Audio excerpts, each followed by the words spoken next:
कभी कभी जमानत के आदेशों में, चाहे सेशन न्यायालय का आदेश हो या मानी हाई कोर्ट के आदेश हो, कुछ ऐसी अजीबोगरीब शर्तें देखने को मिलती हैं जिनको कोई भी व्यक्ति उचित नहीं ठहरा सकता।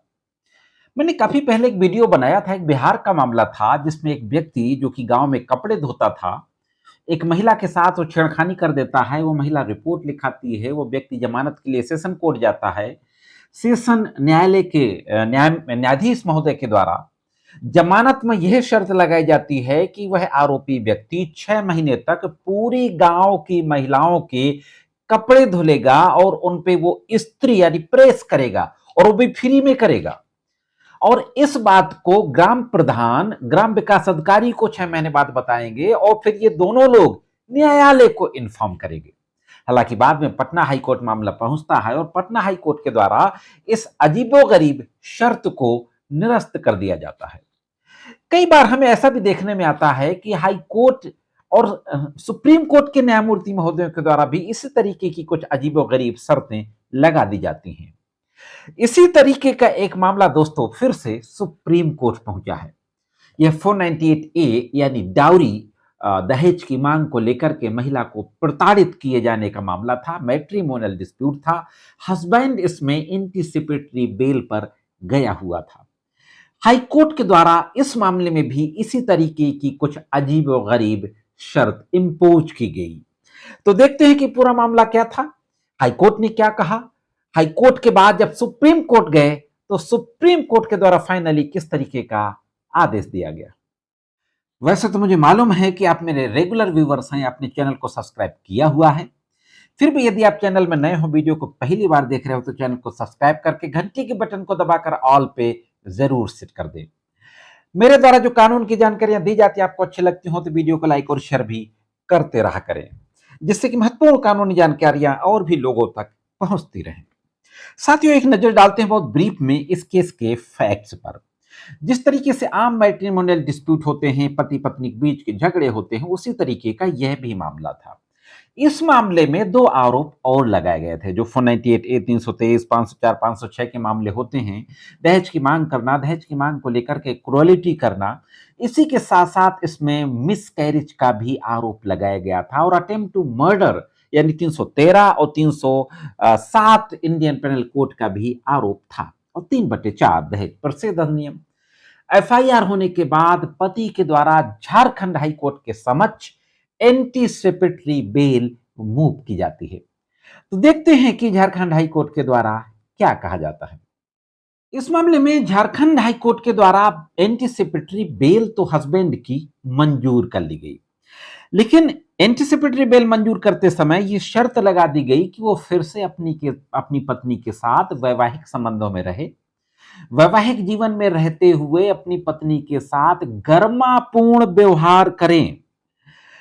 गर्मापूर्ण व्यवहार करें, यह जो शर्त लगाई गई, मैं आपको याद दिला दूं कि इसी तरीके की शर्त कि पत्नी के साथ जाकर के रहें पहले भी एक मामले में लगाई जा चुकी है। उस मामले में मैंने वीडियो बनाया था, आई बटन में लिंक दे दूंगा, डिटेल में आप देखना चाहते तो देख सकते हैं। तो दोस्तों, यहां पर झारखंड हाईकोर्ट के द्वारा शर्त लगाई गई कि पत्नी के साथ वापस जाकर के रहें और उसके साथ रिस्पेक्टफुल बिहेवियर वो करे हस्बैंड। अब झारखंड हाईकोर्ट के इस आदेश से एग्रीड होकर के पति के द्वारा सुप्रीम कोर्ट की ओर रुख किया जाता है। तो देखते हैं कि सुप्रीम कोर्ट में क्या होता है और सुप्रीम कोर्ट के द्वारा फाइनली किस तरीके का जजमेंट दिया जाता है। यह जो मामला था साथियों, अनिल कुमार बनाम State of Jharkhand and others, Justice Dipankar Datta, Justice A G Masih की खंडपीठ के द्वारा इस मामले की सुनवाई की जा रही थी। सीआरपीसी की धारा 438(2) के तहत इस मामले में एंटीसिपेटरी बेल मूव की गई थी। एंटीसिपेटरी बेल पे मैंने डिटेल में वीडियो बनाया है। आप अगर जानना चाहते हैं कि अग्रिम जमानत क्या होती है, कैसे मिलती है, आई बटन में लिंक दे दूंगा, आप डिटेल में लिंक क्लिक करके देख सकते हैं। दोस्तों, सुप्रीम कोर्ट ने बहुत गंभीर बात कही।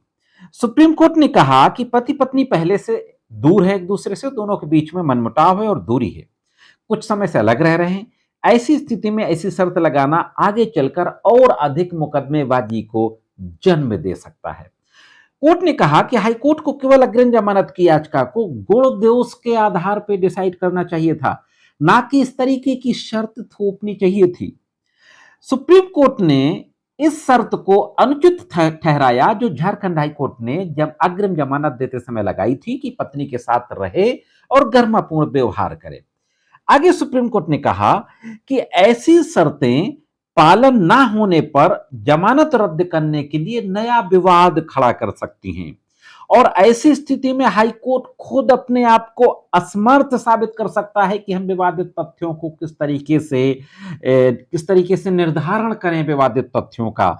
यह एक महत्वपूर्ण बात कही कि पता चला कि पत्नी चली गई, पत्नी ने कहा कि साहब आपने कहा था कि गरिमापूर्ण व्यवहार करें, ये तो मुझे रोज गाली बकता है, इसकी जमानत कैंसिल कर दी जाए। तो एक नया विवाद खड़ा हो जाएगा। निश्चित तौर पे ऐसा होता है, जब पति पत्नी के बीच में डिस्प्यूट हो जाता है तो दोनों एक दूसरे के घर जाने से डरते हैं कि कहीं ऐसा ना हो कि दूसरा आरोप लगा दे कि मेरे घर मारपीट करने आया था। तो इस तरीके के मामले हम लोग आए दिन देखते रहते हैं, न्यायालयों में देखने को मिलते हैं। फाइनली दोस्तों, सुप्रीम कोर्ट के द्वारा झारखंड हाई कोर्ट के इस फैसले को रद्द कर दिया गया और फिर से फाइल को रिमांड कर दिया गया कि इसकी फिर से सुनवाई करें, फिर से दोबारा मेरिट के आधार पर, गुणवा दोष के आधार पर अग्रिम जमानत यानी एंटीसिपेटरी बेल एप्लीकेशन की सुनवाई करें। कैसी लगी जानकारी कमेंट्स करके जरूर बताएं। दोस्तों, अगर ये जानकारियां आपको अच्छी लगती हो तो अपनी राय जरूर रखा करें। आज के इस एपिसोड में सिर्फ इतना ही। मिलते हैं किसी अन्य एपिसोड में कानून कानूनी जानकारियों के साथ। तब तक महत्वपूर्ण कानूनी जानकारियों के लिए देखते रहें लीगल एंड सोशल अवेयरनेस।